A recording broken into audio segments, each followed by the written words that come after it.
Hello दोस्तों, मैं name is Aditya डांगवाल। आज हम 12th अकाउंटेंसी की बात करने वाले हैं।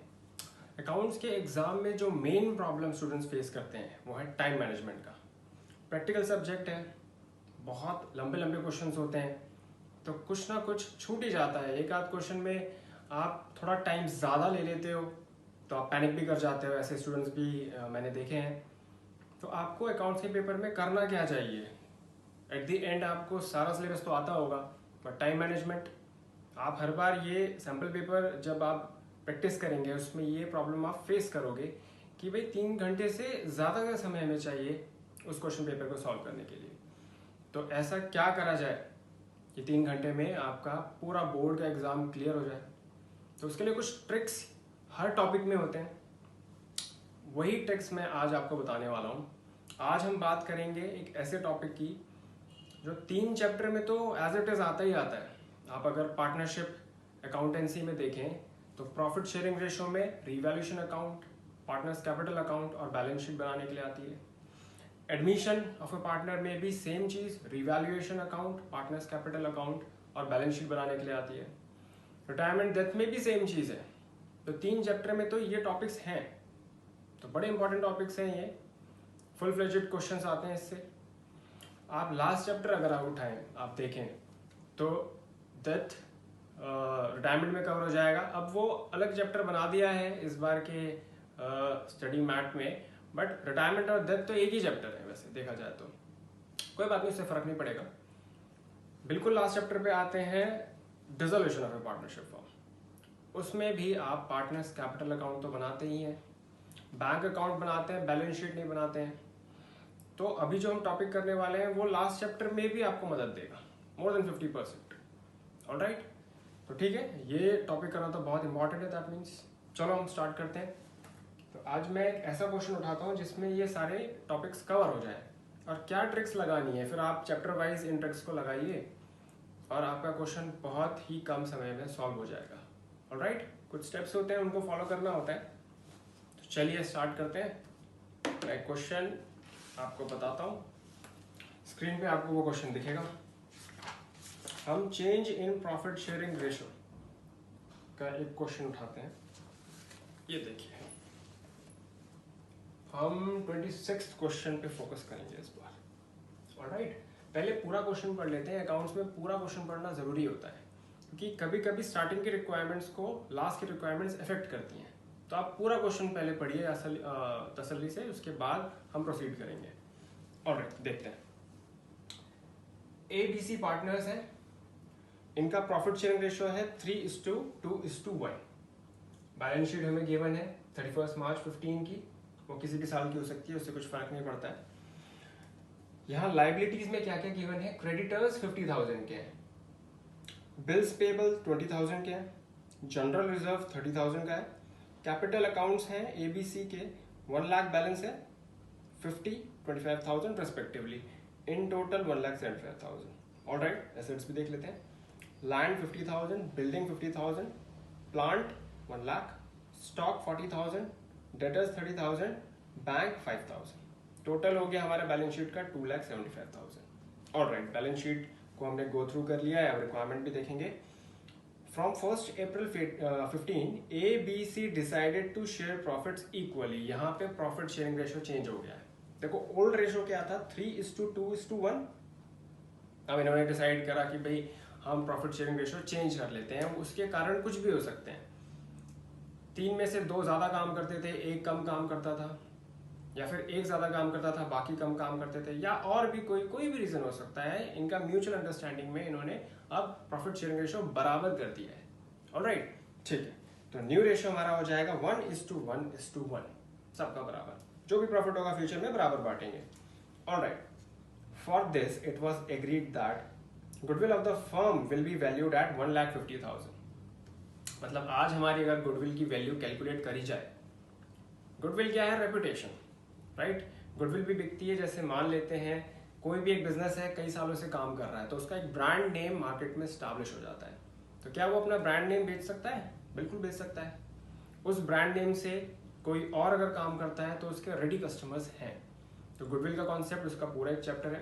शॉर्ट में मैंने बताया गुडविल के बारे में। अभी उसकी वैल्यूएशन कितनी है अगर हम अपने गुडविल को बेचें? 1,50,000।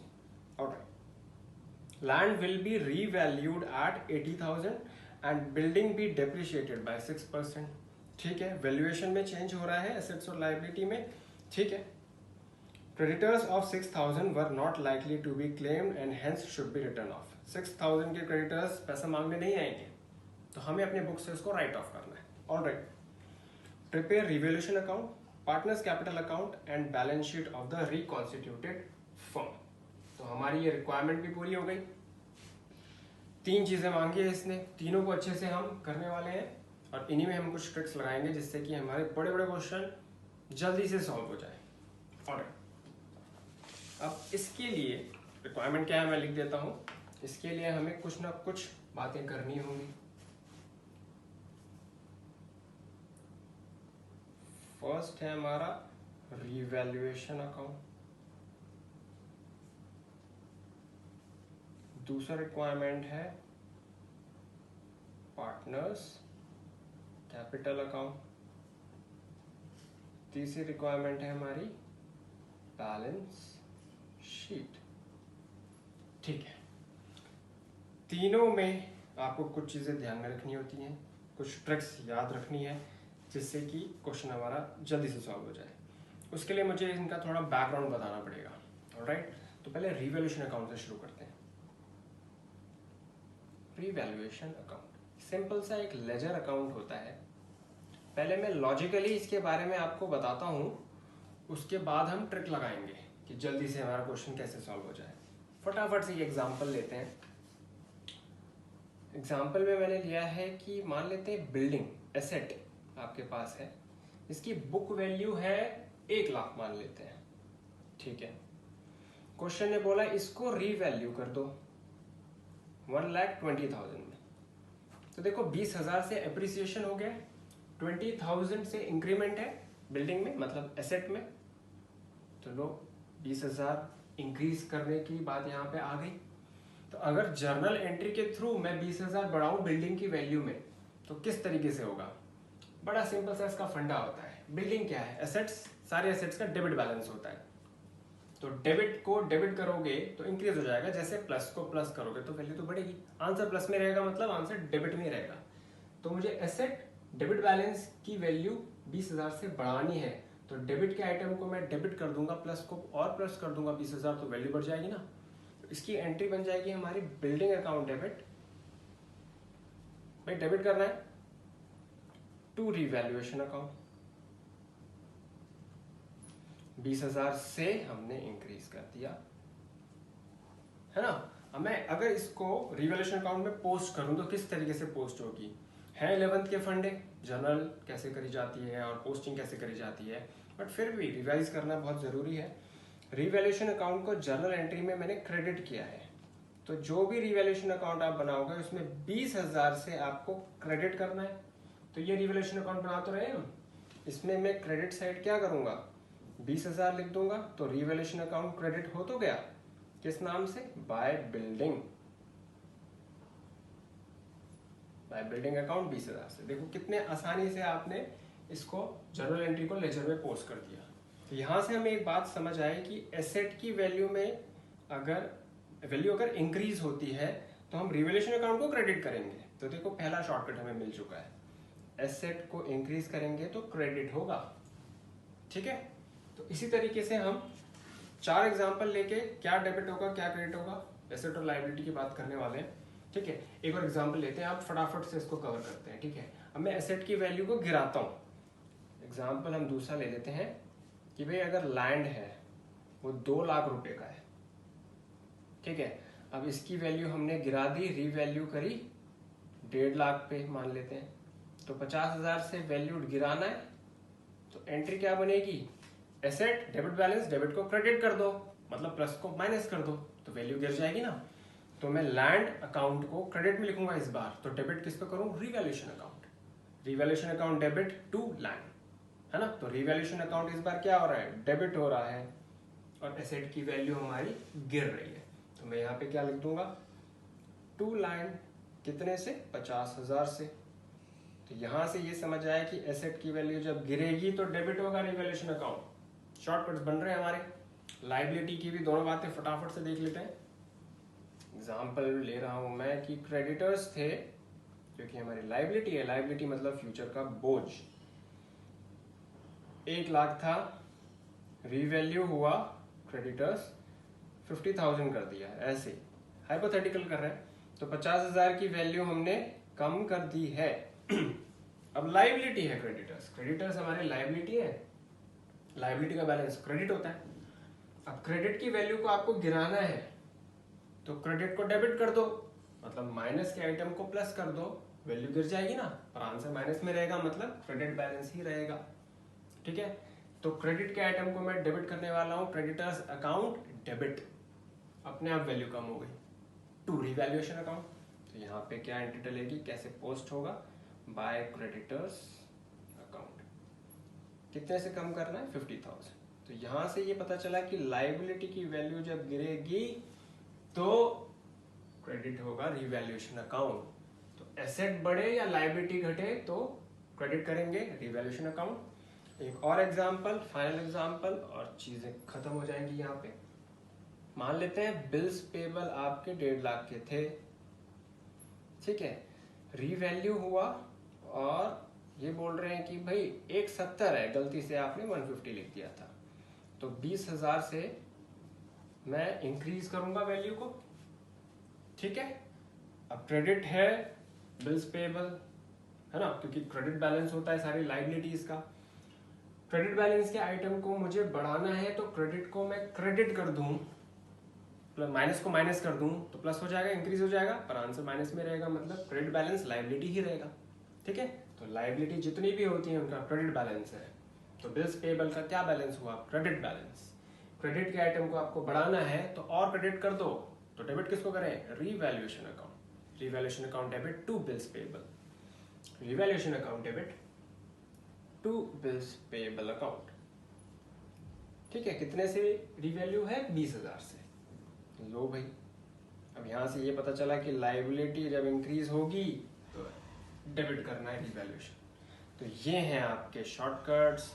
रिवैल्यूएशन अकाउंट आपको इतने सारे चैप्टर्स में मिलता है, तो भाई शॉर्टकट यूज करो। देखो लॉजिकली तो एंट्री के थ्रू तो देखो नॉलेज होनी चाहिए, वो आप नॉलेज गेन करिए, बट एग्जाम में हर एक पॉइंट पे आप ऐसे ही काम करते जाएंगे, लॉजिकली ही सोच के क्वेश्चन करेंगे, हो जाएगा क्वेश्चन, बट टाइम निकल जाएगा। तो ये हमारा पहला सॉल्यूशन, एसेट गिरे या लाइबिलिटी बढ़े, डेबिट करेंगे रिवैल्यूएशन अकाउंट। एसेट बढ़े या लाइबिलिटी गिरे, रिवैल्यूएशन क्रेडिट। एसेट गिरे, लाइबिलिटी बढ़े, डेबिट। एसेट बढ़े, लाइबिलिटी घटे, क्रेडिट, रिवैल्यूएशन अकाउंट यहाँ खत्म। Change in profit sharing ratio, admission, retirement, death, सब में रिवैल्यूएशन अकाउंट है। तो क्यों नहीं इस पे शॉर्टकट लगाया जाए। अब आ जाओ क्वेश्चन पे, ये शॉर्टकट यूज करेंगे, देखते हैं क्वेश्चन सॉल्व होता है कि नहीं होता है। रिवैल्यूएशन अकाउंट का पहला रिक्वायरमेंट हम शुरू करेंगे। Alright, let's do it. Revaluation account. अब मुझे क्या करना है, सिंपल शॉर्टकट्स लगाने हैं और क्वेश्चन को तुरंत सॉल्व कर देना है। ठीक है, इसको हम थोड़ा सा स्क्रीन में अच्छे से लाए, लो। ठीक, क्या था हमारा शॉर्टकट दोस्तों, तुम भी साथ के साथ बोलना, बात बनेगी। एसेट गिरे या लाइबिलिटी बढ़े तो डेबिट कर देंगे, या फिर क्रेडिट साइड में एसेट बढ़े या लाइबिलिटी घटे तो फिर हम क्रेडिट कर देंगे। ठीक, शॉर्टकट्स यूज करेंगे, दैट्स इट। अब क्वेश्चन देखते हैं भाई। रिवैल्यूएशन में तो एसेट और लायबिलिटी की बातें देखी जाएंगी, दैट्स इट, और कुछ हमें देखना है नहीं। ओके, तो पहला क्या रिक्वायरमेंट है, लेट्स सी।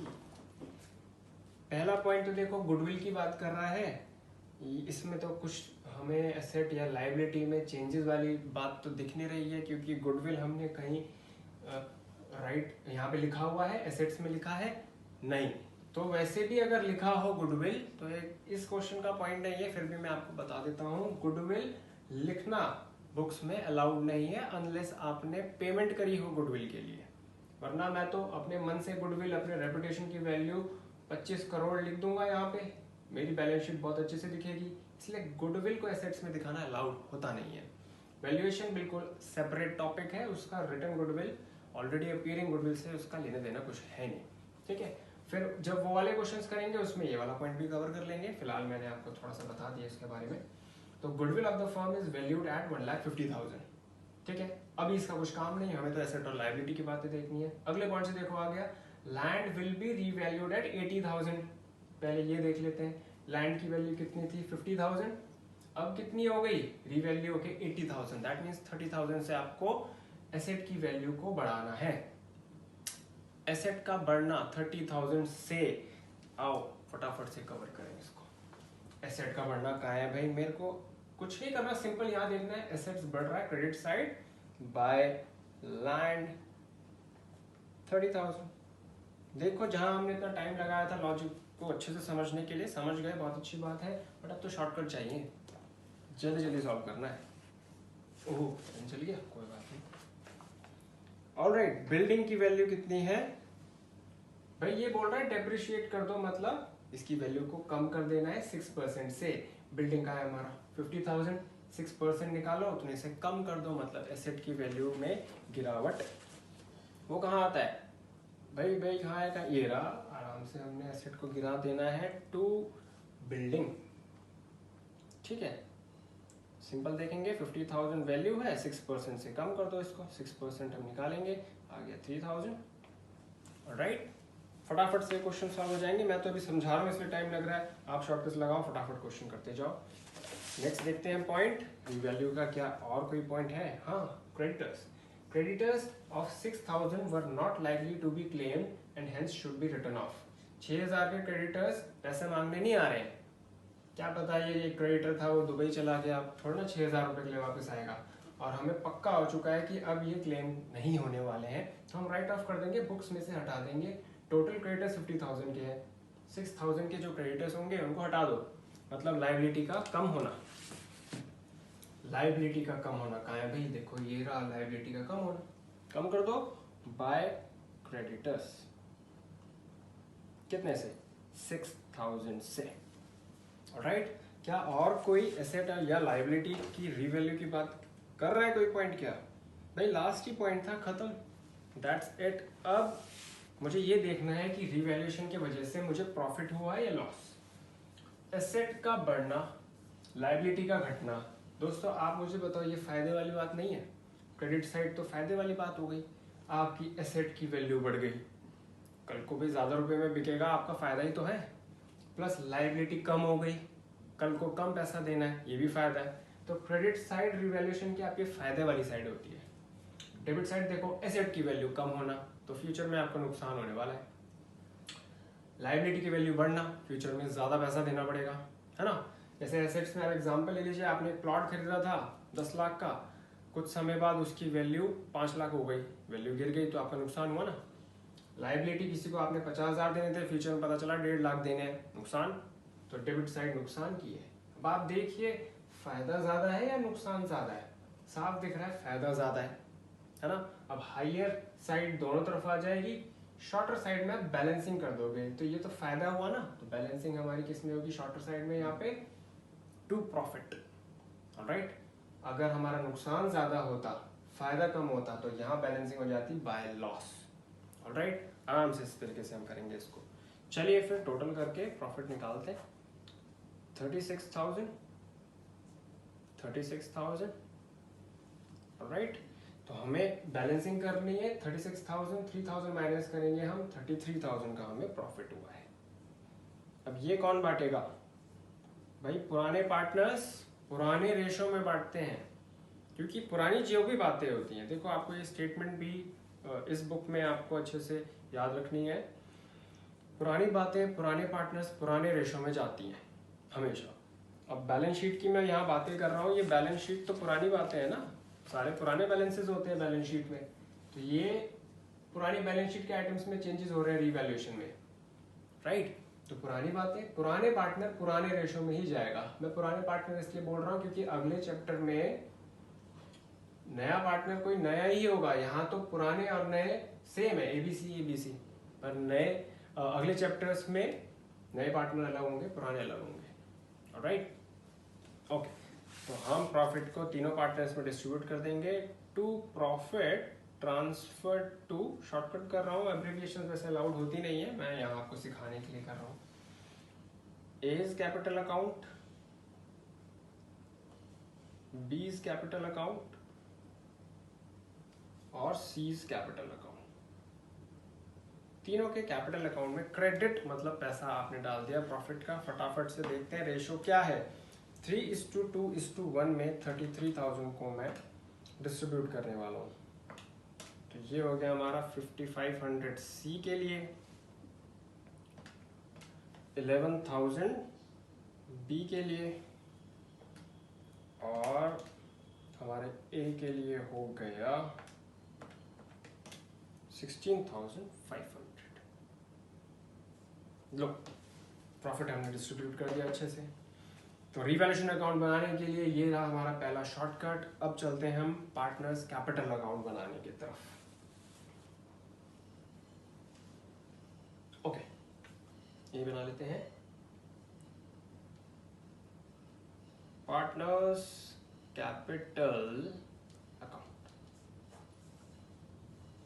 फटाफट से बनाएंगे। आप भी मेरे साथ के साथ अगर क्वेश्चन करें तो बहुत बढ़िया रहेगा। 3 partner A B C, okay, particulars यहाँ कर लेते हैं। 3 partner A B C particulars. Okay, ये बड़ा इंपॉर्टेंट है भाई, ज़्यादा मार्क्स पार्टनर्स कैपिटल अकाउंट के ही होते हैं। अब इसके लिए आपको क्या करना है, मैं आपको स्टेप्स बताऊंगा, सिर्फ 4 स्टेप्स और ये क्वेश्चन खत्म हो जाएगा पार्टनर्स कैपिटल अकाउंट के लिए। इसमें भी ट्रिक है, हर पॉइंट पे ट्रिक होता है, हर टॉपिक पे ट्रिक्स होते हैं अकाउंट्स में। ठीक है दोस्तों, तो इसके लिए हम स्टेप्स की तरफ चलते हैं। मैं एक काम करता हूँ, यही स्टेप्स लिखवा देता हूँ, एक ही पेज में सारी चीज़ें रहेंगी, साफ साफ दिखता भी रहेगा। तो यहाँ पे हम स्टेप्स लिखेंगे प्रिपरेशन किसके लिए, पार्टनर्स कैपिटल अकाउंट बनाने के लिए। ठीक है ना। रिवैल्यूएशन अकाउंट के शॉर्टकट्स तो हमारे पास आ चुके हैं, उसका काम हमारा हो गया खत्म। ठीक है, अब ये पार्टनर्स कैपिटल अकाउंट बनाने के स्टेप्स हैं। पहला स्टेप,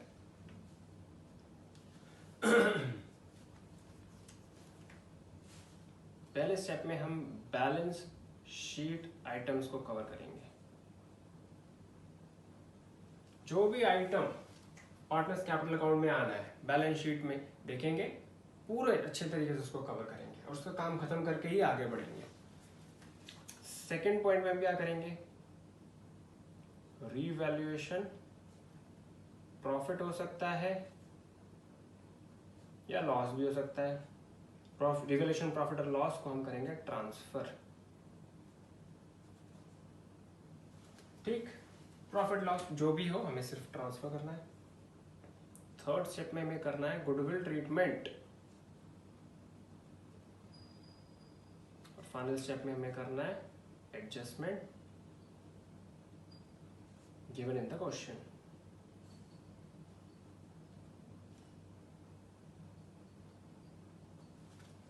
ऑलराइट, ये 4 स्टेप्स में पार्टनर्स कैपिटल अकाउंट को हम खत्म कर देंगे। एक एक स्टेप को अच्छे से करते हैं। पहला स्टेप है हमारा बैलेंस शीट आइटम्स को ट्रीट करना। लेट्स सी, ये रही हमारी पुरानी बैलेंस शीट, क्वेश्चन में देखेंगे आराम से। ऑलराइट, अब हम बना रहे हैं पार्टनर्स कैपिटल अकाउंट। तो ओपनिंग बैलेंस तो सबसे पहले आएंगे भाई, देखते हैं। ये रहे capital accounts A B C, तीनों का ओपनिंग बैलेंस हम ट्रांसफर करेंगे। शॉर्टकट के लिए क्रॉस ट्रांसफर होता है। क्यों, वैसे मैं बता चुका हूँ, लाइबिलिटीज का क्रेडिट बैलेंस होता है तो ओपनिंग एंट्री क्रेडिट साइड ही आएगी। पार्टनर्स कैपिटल अकाउंट जब आप बनाओगे तो क्रेडिट साइड जाएगी। ठीक है। तो क्रॉस ट्रांसफर आप याद रखें। क्रेडिटर्स कुछ नहीं, बिल्स पेबल कुछ नहीं, जनरल रिजर्व, रिजर्व को आपको पार्टनर्स में डिस्ट्रीब्यूट करना होगा। क्यों? क्योंकि भाई पुराने रेशो 3:2:1 में अभी तक हिस्सा था 30,000 का जो रिजर्व है तीनों का। अब रेशो चेंज हो गया, इक्वल हो गया, प्रॉफिट्स इक्वली बटेंगे, मतलब 30,000 में सबका बराबर बराबर हिस्सा होगा। भाई 5 साल काम किया, 30,000 रुपये मान लेते हैं आपने बचाए, तो इस रेशो में मेहनत करी थी ना 3:1 में, तो इस रेशो को बराबर में क्यों आप कन्वर्ट कर रहे हो? 30,000 को बराबर में क्यों डिस्ट्रीब्यूट करने की बात कर रहे हो? तो आप क्या करते हो, पुराने रिजर्व्स को डिस्ट्रीब्यूट कर देते हो, जैसे पहले मेहनत करी थी उसी मेहनत में 3:2:1 में नए सिरे से नए रिजर्व बनाए जाएंगे। दैट मीन्स ये तो खत्म होने वाला है, सारा डिस्ट्रीब्यूट हो जाएगा।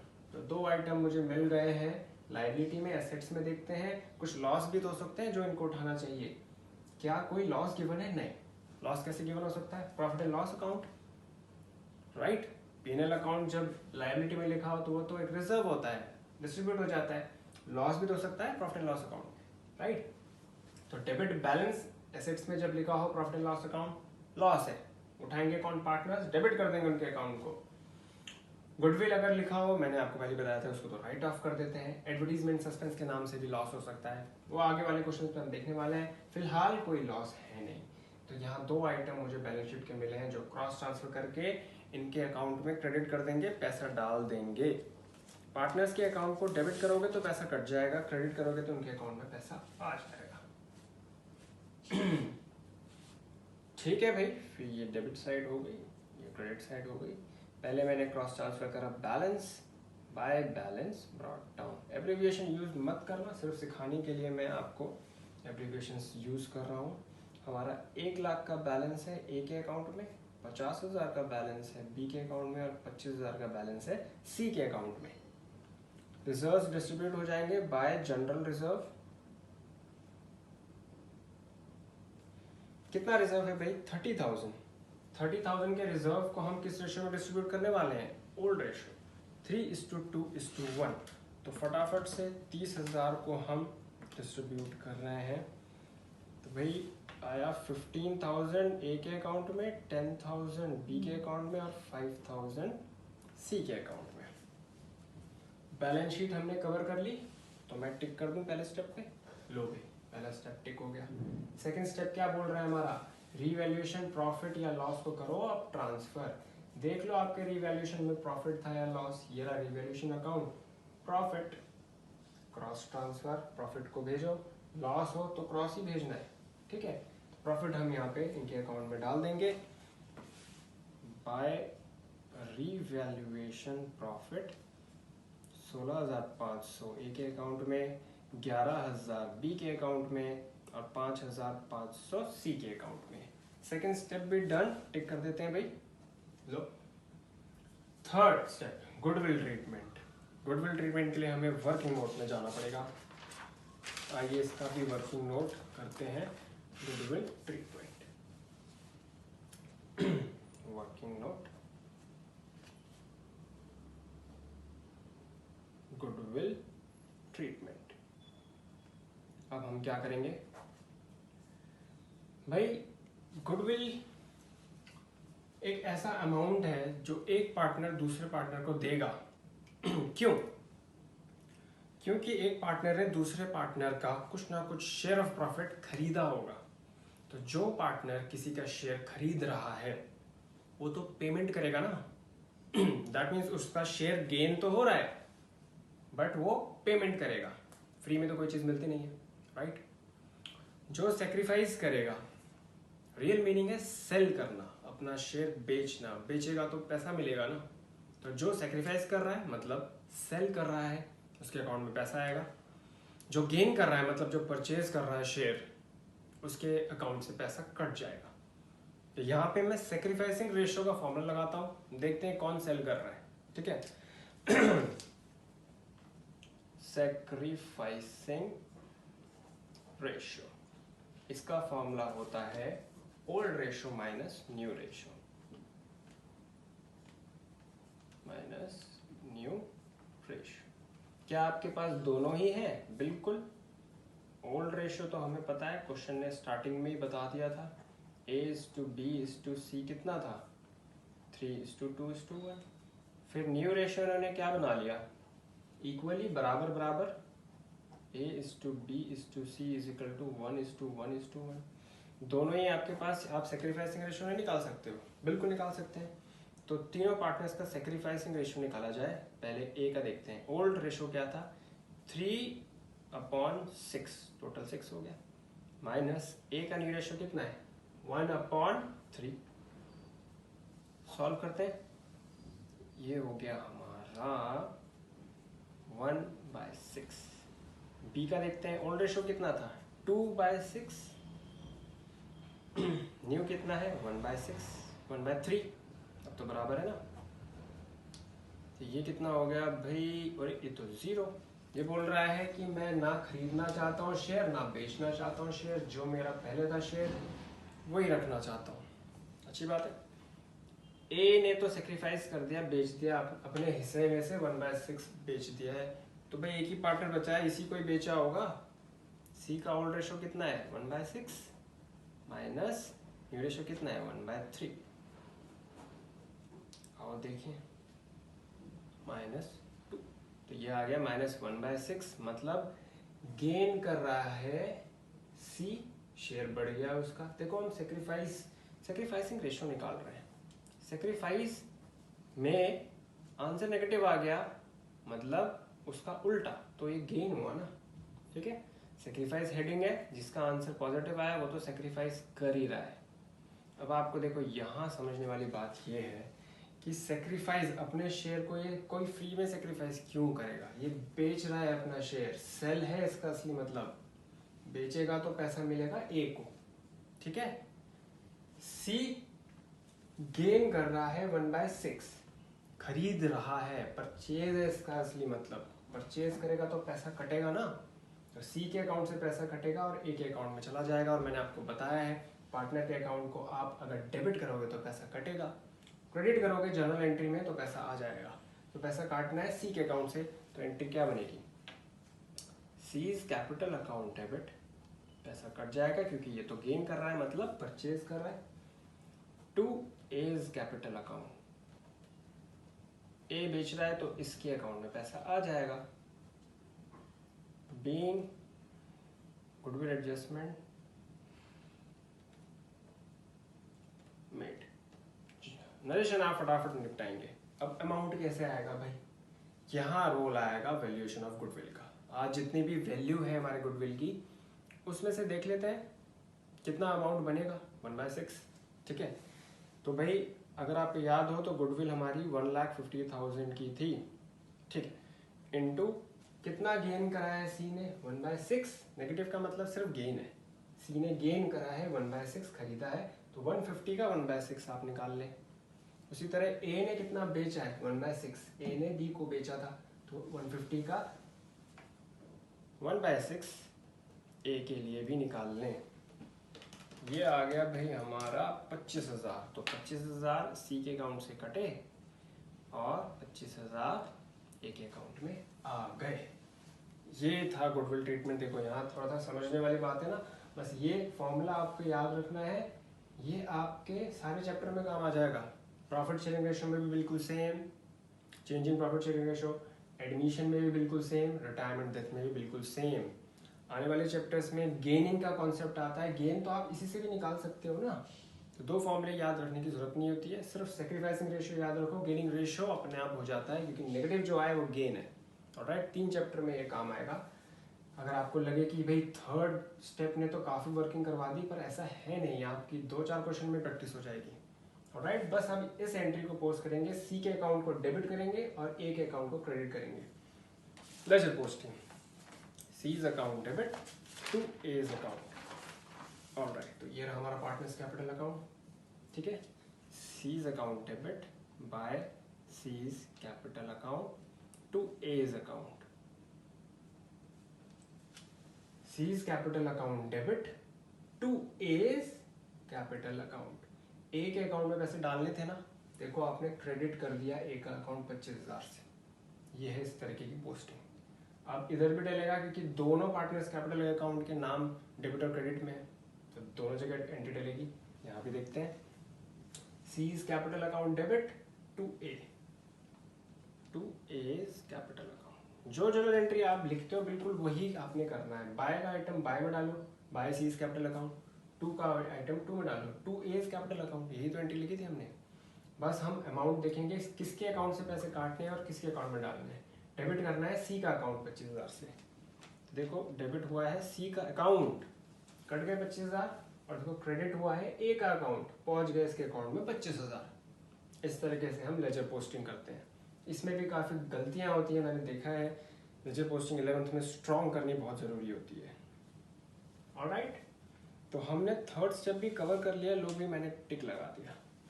लास्ट स्टेप बचा है adjustment given in the question. कोई भी एडजस्टमेंट अगर क्वेश्चन में गिवन हो कि पार्टनर भाई एक सामान घर ले गया तो उसके अकाउंट को हम डेबिट कर देंगे, या पार्टनर ने कोई हमारे भी हाफ में पेमेंट दे दिया तो हम उनके अकाउंट में पैसा डालेंगे तो क्रेडिट कर देंगे। तो इस तरीके के एडजस्टमेंट्स होते हैं। फिलहाल इस क्वेश्चन में तो है नहीं, तो अभी तो नॉट एप्लीकेबल है हमारे लिए, राइट। बनाने वाले चैप्टर्स में तो भाई रेलेवेंस आता है इसका। दैट मीन्स हमने पार्टनर्स कैपिटल अकाउंट जैसे ही आपके टिक लग जाए खत्म हो गया, बस बैलेंस करो उसके बाद, दैट्स इट। अब बैलेंस करते हैं, किसके अकाउंट में कितना पैसा है, क्लोजिंग बैलेंस देखते हैं। जैसे आपका बैंक अकाउंट होगा, शुरुआत में आप देखते हो ना साल के शुरुआत में कितना पैसा है, और साल के एंड में देखते हो हमारे अकाउंट में कितना पैसा है। कुछ पैसा आपने डाला होगा, कुछ एटीएम से निकाला होगा तो कट गए होंगे अकाउंट से पैसे, डेबिट कार्ड यूज़ कर लिया होगा, इंटरेस्ट मिला होगा, तो क्लोजिंग बैलेंस इनका भी देखेंगे ना। साल खत्म, अब देखते हैं। फिलहाल एडजस्टमेंट्स खत्म है, एडजस्टमेंट्स के बाद का क्लोजिंग बैलेंस देखते हैं कितना है। ए से शुरुआत करते हैं। देखो ए के अकाउंट में कितना कितना है, 1 लाख, फिर है 15,000, फिर है 16,500, फिर है 25,000, 15,65,00, 1,56,500। कुछ डेबिट में काटना नहीं है तो बैलेंस यही है इसका, closing balance to balance carried down 1,56,500। B में देखते हैं 50, 10 और 11, 71,000, 71,000। कुछ डिडक्ट करना नहीं है, डेबिट करना नहीं है, हम सीधा फिर यही बैलेंस लिख देंगे। 71,000 बी के अकाउंट में है। सी के अकाउंट में देखते हैं 25,000, 5,000, 5,500, ये हो गया हमारा 35,500, 35,500। 25,000 काटने इनके अकाउंट से तो हमारे 10,500 का बैलेंस आ गया, ठीक। ऑलराइट, बैलेंसेस चेक कर लेते हैं, हमारे सही आ गए हैं, बिल्कुल सही आए हैं। लो पार्टनर्स कैपिटल अकाउंट भी खत्म। फाइनल हमारा अब रिक्वायरमेंट है बैलेंस शीट। बैलेंस शीट को भी किस तरीके से करते हैं, रिवैल्यूएशन के ट्रिक्स पता चल गए, पार्टनर्स कैपिटल अकाउंट के ट्रिक्स पता चल गए, अब बैलेंस शीट किस तरीके से करना है वो भी देख लेते हैं।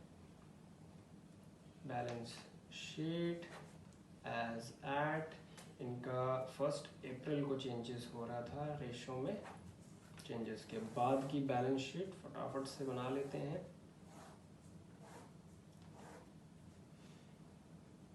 Liabilities, amount, assets, amount. Alright, balance sheet को किस तरीके से करें। अब हम बैलेंस शीट को करने का सबसे बढ़िया तरीका है, पुरानी बैलेंस शीट देखिए, एक एक आइटम को टिक करिए, अगर उस आइटम में कोई चेंजेस है तो चेंज करके डाल दीजिए नई बैलेंस शीट में, दैट्स इट। जब आपके सारे टिक लग जाएं बैलेंस शीट के सारे पॉइंट्स पे, समझ जाना आपकी बैलेंस शीट कवर हो गई है। तो अब चेंजेस देखने वाले हैं पुरानी बैलेंस शीट के साथ, मतलब रिवैल्यूएशन अकाउंट भी साथ के साथ देखते रहेंगे, सारे चेंजेस तो उसी में है ना, एसेट्स और लायबिलिटी में जो भी चेंजेस हुआ था।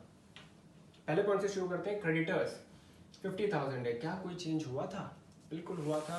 रिवैल्यूएशन में साथ के साथ आपको दिखाता हुआ चलता हूँ और टेक्स्ट लगाते हुए हम चलेंगे। ये देखिए क्रेडिटर्स 6,000 से कम हो गए थे, लायबिलिटी का कम होना, क्रेडिटर्स कम हुए, दैट मीन्स क्रेडिटर्स लायबिलिटी है 6,000 से कम। पुराना बैलेंस हमने देखा था भाई कितना है, सारे पॉइंट आपको दिखाता हुआ चलता हूँ जिससे कि स्ट्रांग हो जाए। क्रेडिटर्स 50,000 के हैं, 6,000 से कम करने हैं, कम करके लिख देते हैं। क्रेडिटर्स 50,000 थे, लेस हो गए 6,000, 44,000। ठीक, अगला पॉइंट देखते हैं। इस पे मैंने कर दिया टिक। बिल्स पेएबल हमारे कितने हैं भाई? 20,000। क्या इसमें कुछ चेंजेस थे? पूरा क्वेश्चन पढ़ रखा है हमने, कोई चेंजेस नहीं थे। 20 के 20 लिख देंगे। इस पे भी मैं कर देता हूँ टिक। बिल्स पेएबल 20,000, 20 बिल्कुल 20,000। नेक्स्ट, जनरल रिजर्व का क्या करें? क्या मैं लिख दूं बैलेंस शीट में? दोस्तों ये तो पूरा का पूरा हमने डिस्ट्रीब्यूट कर दिया था पार्टनर्स में 30,000, अगर आपको याद हो। ये तो वैसे भी जीरो हो चुका है, टिक लगाओ, खत्म है इसका काम। कैपिटल अकाउंट्स, ये तो ओपनिंग है, इतने सारे चेंजेस हुए। इसके बाद कैपिटल अकाउंट का क्लोजिंग बैलेंस होगा, वो लिखना है हमें। तो उसके लिए पार्टनर्स कैपिटल अकाउंट बनाया तो है हमने। ये रहा हमारा पार्टनर्स कैपिटल अकाउंट। अब हमें सिंपल इसके क्लोजिंग बैलेंस को लिखना है नई बैलेंस शीट में। अब बैलेंस शीट आप जब बनाए तो याद रखना, सिर्फ एक बैलेंस शीट ही एक ऐसी चीज है जिसमें बैलेंसेस ड्रॉप डाउन होते हैं। देखो ये सीधा ड्रॉप होकर लायबिलिटी में चला जाएगा। बैलेंस शीट में जब भी आप कोई भी बैलेंस को ड्रॉप करते हैं, जितने भी अकाउंट्स आप बनाएंगे उनके बैलेंसेस तो ड्रॉप होते हैं ना, सीधा नीचे ले जाना ड्रॉप, कोई क्रॉस नहीं। बाकी हर जगह क्रॉस ट्रांसफर शॉर्टकट के लिए, बाकी लॉजिकली आपको पता है लायबिलिटीज का क्रेडिट बैलेंस, एसेट्स का डेबिट बैलेंस। ऑलराइट, तो सीधा मैं ड्रॉप करता हूँ ये बैलेंसेस फटाफट से। सीधा ड्रॉप होके कहाँ जाएगा? लायबिलिटी में आ जाएगा। ओके, कैपिटल अकाउंट्स कौन कौन है पार्टनर हमारे? Closing balances A B C का है 1,56,500, 71,000, 10,500। इनका टोटल देख लेते हैं। इनका टोटल आ रहा है 2,38,000। राइट, तो हमने क्या लाइबिलिटीज पूरी खत्म कर दी है? बिल्कुल। फाइनली कैपिटल अकाउंट में भी टिक हो गया, सारा हम ट्रांसफर कर चुके हैं। एसेट्स में आते हैं। लैंड 50,000 था, क्या इसमें कोई चेंज हुआ था? भाई रिवैल्यूएशन अकाउंट देखो, सारे आंसर्स आपको मिल जाएंगे। ये रहा रिवैल्यूएशन अकाउंट। लैंड एसेट का बढ़ना, आपने बढ़ाया था 30,000, तो क्रेडिटर्स तो देखो हो गया काम। लैंड में 30,000 को इंक्रीज करके हम लिखने वाले हैं, इसे भी टिक कर देते हैं फिर। ओके, लैंड कितनी वैल्यू थी? 50,000, आपने 30 से इंक्रीज किया है तो प्लस 30,000 लिखिए, 80,000। ऑलराइट, नेक्स्ट, बिल्डिंग में कोई चेंजेस हुए थे क्या? बिल्डिंग हमारा पहले है 50,000, इसमें आपने डेप्रिसिएशन लगाया था, वैल्यू कम करी थी। हम तो भाई रिवैल्यूएशन देखेंगे और बस टिक लगाते हुए चलेंगे। कहाँ है हमारी बिल्डिंग भाई? ये बिल्डिंग एसेट, एसेट की वैल्यू देखो कम हुई है 3,000 से, 3,000 माइनस करके लिख देते हैं फिर। राइट, बिल्डिंग 50,000 थी, लेस 3,000 आपने कर दिए, 47,000। नेक्स्ट, प्लांट में कोई चेंज था? नहीं, पूरा क्वेश्चन कर लिया। स्टॉक में कोई चेंज, डेटर्स में कोई चेंज, बैंक में कोई चेंज, कोई चेंज नहीं, पूरा क्वेश्चन कर लिया। बैंक में तो कोई डीलिंग ही नहीं करी, ना किसी से पैसा आया ना किसी को दिया। तो ये चारों में एग्जैक्टली 1,40,000, 30 और 5,000 फटाफट से लिख देता हूँ। ओके, प्लांट है, प्लांट हमारा हो गया 1,00,000 रुपए। स्टॉक हमारा हो गया 40,000 रुपए। Debtors 30,000, bank 5,000। ऑलराइट, मैं अपने रिवैल्यूएशन को देखूं क्या, कुछ छूट तो नहीं गया? लैंड टिक, क्रेडिट टिक, बिल्डिंग में हमने माइनस किया था, ये भी टिक। प्रॉफिट्स हमने भेज दिए थे पार्टनर्स कैपिटल अकाउंट में, ये भी इनका काम हो गया। सारे पॉइंट्स पे टिक हो गए। बैलेंस शीट देख लेते हैं पुरानी। लाइबिलिटी में तो सारे टिक हमने लगा ही दिए थे, लैंड टिक, बिल्डिंग टिक, प्लांट, स्टॉक, डेटर, बैंक, सब में टिक लग चुका है दोस्तों। सारी एडजस्टमेंट हम कर चुके हैं, एक भी छोड़ी नहीं है। फटाफट से अब टोटल करते हैं, क्या हमारी बैलेंस शीट टैली हो रही है या नहीं। टैली हो गई तो भाई बस बल्ले बल्ले। बैलेंस शीट टैली होती है तो बहुत खुशी मिलती है भाई इतनी मेहनत के बाद। और जब टैली ना हो, चाहे आपने 100 रुपये की कहीं गलती करी हो, कितने मार्क्स कटेंगे उसमें। बैलेंस शीट तो टैली नहीं होगी अगर 100 रुपये मैच नहीं हो रहे हैं। छोटी सी गलती कहीं कर दी होगी 100 रुपये की, टैली नहीं होगी, मार्क्स कटते नहीं है ज़्यादा, फिर आपको मैक्सिमम मार्क्स मिलेंगे। एक वो 100 रुपये की छोटी सी गलती कर दी आपने, ज़्यादा मार्क्स नहीं कटते। बट जो अंदर से डीमोटिवेशन फील होता है कि अरे यार मैच नहीं हुआ, इतनी हमने मेहनत करी, अगले क्वेश्चन में इम्पैक्ट पड़ता है उसका। इसीलिए आप अगर ये टिक्स लगाएं, ट्रिप्स, जो भी ट्रिक्स बताई हैं मैंने वो आप यूज़ करें, बैलेंस शीट टैली होगी भाई। अकाउंटिंग फंडा क्लियर है, एक एक पॉइंट को आपने क्लियर किया है, हर पॉइंट को टिक लगाया है। टिक नहीं लगाते हैं ना, इसीलिए कुछ ना कुछ छूट ही जाता है, बैलेंस शीट मैच नहीं होती। आज के बाद ये स्टेप्स यूज़ करना, रिवैल बनाने के लिए शॉर्टकट, पार्टनर्स कैपिटल बनाने के लिए शॉर्टकट्स और बैलेंस शीट बनाने के लिए शॉर्टकट, आपकी बैलेंस शीट ज़रूर मैच करेगी। लेट्स सी, 44,000, 20,000, 2,38,000, तो ये आ रहा है 3,02,000। चलो मैं लिख देता हूँ, फिर देखते हैं क्या हमारी मैच होगी बैलेंस शीट या नहीं। एसेट्स पे चलते हैं। 80,000, 47,000, 1,00,000, 40,000, 30,000 और 5,000, 3,02,000 हमारी बैलेंस शीट दोस्तों टैली हो चुकी है, मैच कर गई। कितने आसानी से हो गया, देखो अभी लग रहा होगा कि इतना आसान है, पर क्वेश्चंस में अलग अलग पॉइंट्स आते हैं, आपके अकाउंट्स के नॉलेज को टेस्ट करते हैं। बहुत क्वेश्चन करने होते हैं इसके, लगातार क्लास में आप क्वेश्चंस करिए, 100-200 क्वेश्चन हर चैप्टर से हैं, फिर सैम्पल पेपर्स करने हैं, राइट। तो आपको अगर अकाउंट्स में अच्छे मार्क्स स्कोर करने हैं तो प्लीज़ ये ट्रिक्स यूज़ करिए। मेरे स्टूडेंट्स में इस बार का जो रिजल्ट आया, लेट आया है पर कोई बात नहीं, उसमें अकाउंटेंसी में 94 गए हैं। वो बच्ची पूरे साल मेरी बात को मानती रही, बाकी बच्चों के उससे कम आए। 90s के तो हमने कम से कम 8-10 बच्चे निकाले हैं, 80s वाले तो 15-20 बच्चे हैं।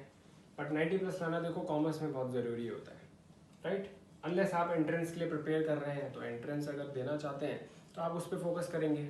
बट आपको कॉलेज चाहिए, दिल्ली यूनिवर्सिटी में एडमिशन चाहिए, वो लाइफ जीनी है, तो आपको अच्छे मार्क्स लाना ज़रूरी है, मेरिट पे फिर कॉलेज मिलेगा आपको, राइट। तो ये ट्रिक्स यूज़ करिए आप, ज़रूर आपको सफलता मिलेगी, राइट। ठीक है दोस्तों, फिर आज के लिए इतना ही। अगले किसी इंपॉर्टेंट टॉपिक के साथ मैं आता हूँ। इकोनॉमिक्स के लिए भी मुझे काफ़ी डाउट्स आए हैं कि एक नेशनल इनकम का आप पूरा टॉपिक एक्सप्लेन करिए, 10 मार्क्स का आता है बोर्ड एग्जाम्स में। तो कोशिश करता हूँ मैं नेशनल इनकम के लिए भी पूरा नेशनल इनकम के लिए रेडी करता हूँ, किस तरीके से आप यूज़ करें, राइट। क्योंकि इकोनॉमिक्स में भी नेशनल इनकम का क्वेश्चन आज तक मेरे स्टूडेंट्स का तो गलत हुआ नहीं है, क्योंकि उसमें भी कुछ चार्ट्स होते हैं, कुछ ट्रिक्स होते हैं, वो आप यूज़ करोगे तो 10 मार्क्स आपके हाथ में है। मैं कोशिश करता हूँ अगला लेक्चर उसी के ऊपर बनाऊँ। फिलहाल इतना ही दोस्तों, होप आपको ये लेक्चर अच्छा लगा होगा, कमेंट्स में ज़रूर बताइए। All right, take care, thank you, bye bye.